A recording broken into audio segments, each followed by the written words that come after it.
because I think people are very confused about why this cap has been introduced. There's all sorts of ideas and notions floating around. It's actually, as Martin mentioned there, it goes back to 2007, but very briefly, what are we talking about here? Why are we saying we have to limit the number of passengers going through Dublin Airport? It's a series of unfortunate events. Lemony Snicket, 2007, lots of concerns about the M50. It was 2 lanes, a barrier that went up and down. Some of the audience will remember it. And the passenger numbers in Dublin Airport went from 17 million to 20 million. It wasn't a Fingal County Council, it was Bord Planola put it in as a condition. When you hit 32 million, you've got to apply for planning permission because we're worried about the capacity of the M50. It was a long way away. We hit it immediately pre-pandemic, not much fuss about it. But this time round, it's come with a lot of add-ons. There's a whole technicolor range of different concerns have entered the debate. Globalisation, immigration, emissions, the regional airports. Somebody in Wicklow wants to build an airport down there. So instead of concentrating on what caused this in the first place, we now have a debate that seems to be running off in different directions.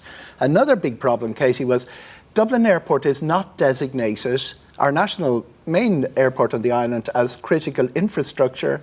It was, and the designation was removed to try and facilitate something else about emissions measurement. So we are left now with a major problem that a lot of the politicians, James Lawless is doing a consultation process at the moment, the junior minister, are looking for a way to solve it. And there is no clear-cut way of solving it except exactly what Conor said. We're going to end up in the courts. It could be in breach of competition law. It's very likely in breach of EU law. And we could have a tit-for-tat situation with America, as happened with Amsterdam. Lots of danger out there. And all we need is some face-saving exercise for everybody involved, Fingal County Council, Bord Planola, and the vociferous people campaigning on each direction. Maybe I'm not dissipating any of the concerns, but we need a quick fix to this because end of October, the first country in Europe to start capping passengers coming in and out of their major airport, the first airport to get a cap, and that's the IAA were mandated to do that. I have no idea how it went from the M50 with the barrier to that. Okay. I'm going to come back to you in some of those points in a moment, Roisin, but I do want to go back. I raised it just briefly at the top of the programme. What you've said, Conor, about the impact of this. The greatest act of self-harm, economic self-harm since the foundation of the state. Yes. That's a very big statement. It is, and I stand over it. It's a ridiculous situation. And we've heard the Taoiseach himself last weekend say it was madness to have an airport cap. We've had discussions with the Minister of Finance, the Junior Minister of Transport. They have all agreed that it's a ridiculous situation. It needs to go. The Fingal County Council CEO would also agree with that position, and their own county plan allows for the airport to go to 40 million, and that was approved in 2017. So we have this situation where all of the policymakers and regulators are agreeing that this is crazy. Well, hang on a second now. Is the Transport Minister agreeing? The Junior Minister for Transport, who is the Transport Minister, Eamon Ryan? No, Eamon Ryan has been silent on this matter ever since the start of his tenure. He refuses to get involved in aviation, even when we opened the Donegal route. Even when we opened the Donegal route, to the regional airports, how is that not getting involved in He doesn't get involved. He hides all the time. As Minister for Transport, he gave 147 million to the regional airports. I can tell you, as someone who's been in the industry for 46 years, I have never seen a Minister for Transport have less interest in aviation. He has said, and we're an island economy, on interviews on national radio, that the cap is a blunt instrument, and that it. But unfortunately, as Eoghan pointed out, we are in a situation where it is now down to Fingal County Council planners. No, that's not Eamon Ryan's fault. No, I'd like to say something here. That's not Mr. Ryan's fault. Look, we try to run businesses and we try to provide services, that are economical and efficient. We vote our politicians so that they can apply the law and they can apply policy. Our politicians have failed miserably here. They have not stepped up with any leadership to show that they can fix these problems. We've been talking about it for over a year, Roisin. In the 80s, we had all the ministers sticking their fingers into every planning situation and leaving us in a huge situation around housing and many other things. But we don't have that now. It is not legally okay for the minister to intervene and say, sorry, I've decided I want to change the planning laws. Okay, so He I'll cannot do ask that. one question. Has the Minister asked the Attorney General for a legal opinion? Because our information is the Attorney General has not been asked to give a legal opinion on the measures being sought at the moment. Okay, and I'm going to just let Roisin respond to this for a moment, because this is something that Michael O'Leary put out over the weekend as well, saying that he had got cast iron legal advice saying that not only does the Minister, Eamon Ryan, have the power to intervene and override this, but that he's actually in breach of EU law and this Open Skies Agreement between the EU and the US by not doing that. And he says that he'll take him to court and he'll win.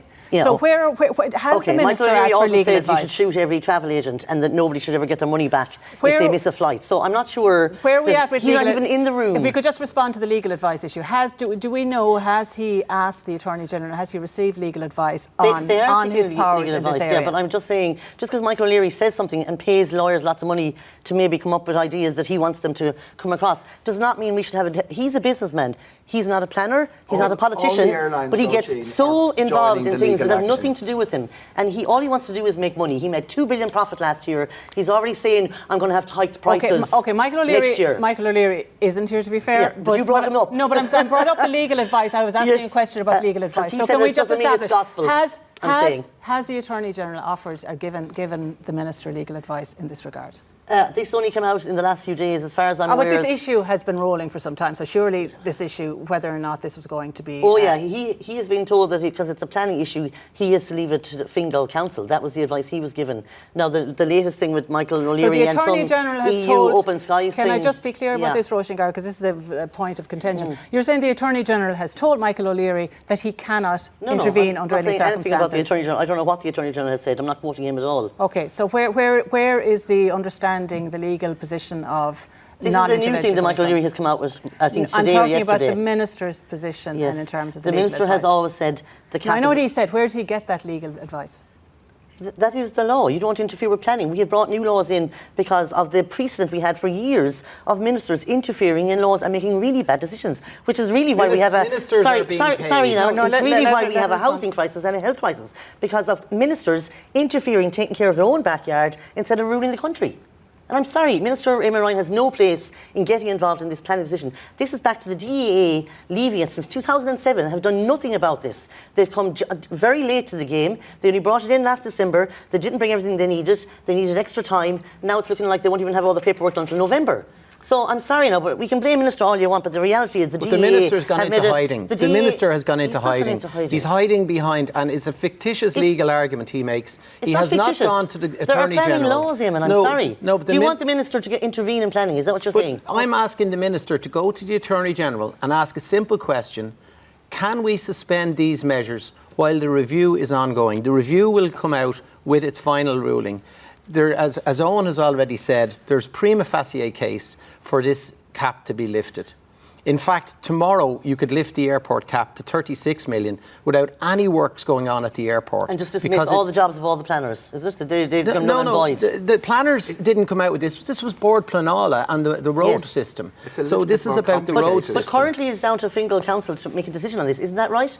It's a little bit more complicated because Board Planola's own inspector said 5 years ago that about all the larger issues, passenger numbers should not be part of the planning process, and that seems to have been reinterpreted down the way. We're not into dotting I's and splitting T's, and we're costing the country and the economy while we do that. We need a process to get this through. We can make money in lots of other parts of the country as well. It's not all about Dublin. And literally I'm going to bring in John on that and to say, I just want to say, because you brought up the DAA there, and we did ask the DAA to join us this evening, and nobody was available to us, but they did send us a statement, and just a couple of points. They're saying they're exploring an interim application for 36 million passenger cap. Obviously we're hearing the long-term goal is for 40 million. They're saying they're exploring this idea now. They're saying again that they estimate the damage of this million seats coming out of operation in the summer to be at least cost the economy at least 500 million. They're saying this issue is no longer just an airport or a planning issue, it's now an Ireland issue. And they do acknowledge, the point you made there, Roisin, that they should have applied to remove that cap earlier. and they did actually apply at one stage, withdrew it for technical reasons. They acknowledged that they should have done this several years earlier. But the planning system now has everyone all tied. the money can be made in Dublin only. We can make it in Shannon, no problem, and Cork. Let's bring in John Moran now. John, you've been sitting very patiently there. You think that Dublin's difficulty may be Shannon and Cork's opportunity? Yeah, look, I mean, I've been listening to this, and I think there's two things I would say straight away, right? So I came up here from Limerick today to listen to this conversation, and up to now, all the conversation has been about a very singular focus, Dublin cap, whereas actually part of the solution, at least in the short term, is staring us in the face, which is 5 million flights of capacity between Cork and Shannon, right? We're talking about a loss of 500 million. It would cost an awful lot less to put proper bus systems in place between Dublin down to Shannon and down to Cork. The railway station that we want to get in place to Shannon Airport would mean that it could become the first airport to be connected to the Interrail system. And I think this is sadly one of the problems that we have here again, is that we're looking just through the eyes of effectively the studio at a Dublin problem and thinking that the only solution lies in Dublin, whereas it's outside. Now, I would have no doubt in my mind that the cap will get lifted along the way, right? But we're going to have the same problem again. This is like kind of building a road and actually having more traffic, right? Unless we fundamentally rebalance the country, this problem will be staring us again in the face in 2 years' time, in 3 years' time, or whatever. And we've heard from Mr. McCarthy, right, that he wants to apply just a commercial lens through all of his decisions, as he's entitled to do, because he's there, like, right? But this woman from Donegal is pointing out that we need to be more strategic about assets like airplanes, which is why it is a planning issue. You can't just build your house where you want. You have to actually think about it with the greater good, right? We could actually approach this similar to what they do in the UK, similar to what they do in Paris, and say, we have one big airport in this country, right beside our capital city. Let's focus the flights in and out of that to get us new connections to new countries, like Sao Paulo, like Brazil, all of those, right? 98% of the 15 million flights that have come into Dublin have gone to the same destinations in the last 10 or 15 years. So why don't we actually allow Shannon and Cork to spend way more time focusing on short-term short-term European ones, so that Dublin can become the long haul, like Heathrow is in the UK. Okay, can I just ask the man who's flying the planes in and out, why is there such a focus on The focus is Dublin? Airlines fly aircraft where they can make money. That's a very simple summary of what we do. The aircraft is the most mobile asset we know, not like planning for houses or anywhere else. We can fly wherever we go. If we thought there was a commercial opportunity in Shannon or in Cork, we would take that opportunity on. And we take these opportunities on all the time. But why don't you think it's there? Right, if we allowed banks to take that kind of an approach, John, shut branches all across the country. The banks have shut a lot of branches across the country. John, you've never run an airline. You've never sat behind GPA. Yeah, GPA rented airplanes to airlines. They've never so it's run not an industry routes. I don't understand. But Well, no, clearly you don't. I think Clearly if you you're a don't. good salesman and do the pitch, It's you can get an people absolutely it could be facile viable. argument. Okay, If I'm 4% of sitting the flights. in London and I want a weekend in Dublin and I can't get a fare at the right price, I'll go to Prague, I'll go to Stockholm, where they've just got rid of all Or airport perhaps come to tax- Shannon. aircraft- Or airport perhaps tax go to taxes. Cork.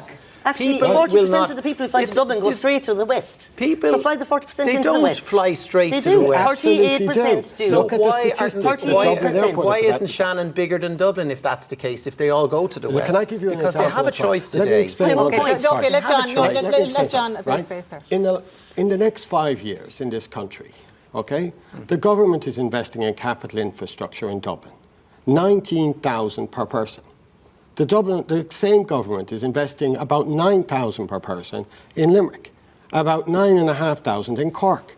There is an imbalance in this country that is impossible to manage unless we actually rebalance it. In order to actually put that back to norm, right, I'm not saying take anything from Dublin, I'm just saying give Limerick its fair chance. I would actually have, as Mayor of Limerick, $1.75 billion to spend in the next 5 years. I could put a train line out to Shannon. I could give buses that go in and out. I could probably give free car parking in Shannon. as part of that, which would make it really attractive as an opportunity from anybody from Kildare People all the have way the to choice Wimmer. today. No. They No, do they don't have the I choice don't have the today. choice You know as they somebody don't who have the lives in same Limerick. choice. They have the choice today. they don't. Shannon, actually, as an airport, with the catchment area it There are has, 2 flights to punches Paris in twice as big as its weight compared to any other catchment. It's So you could not compare Shannon to the likes of Aberdeen. It has twice as many. The catchment area Aberdeen of Limerick is twice. about 1.5 million people. Well, There you're are really 40% spreading of it the there, people- John. You're really spreading it there. If I you have were to go there, 2 you'd hours be a to busier, Dublin. you'd have a so busier am I part airport. of the catchment of Dublin? But John, I would fly Right. there if I could make money. That's the thing. Yeah. And I wouldn't make money tomorrow. You can make Okay, more I money need in to- Dublin is the point. Okay.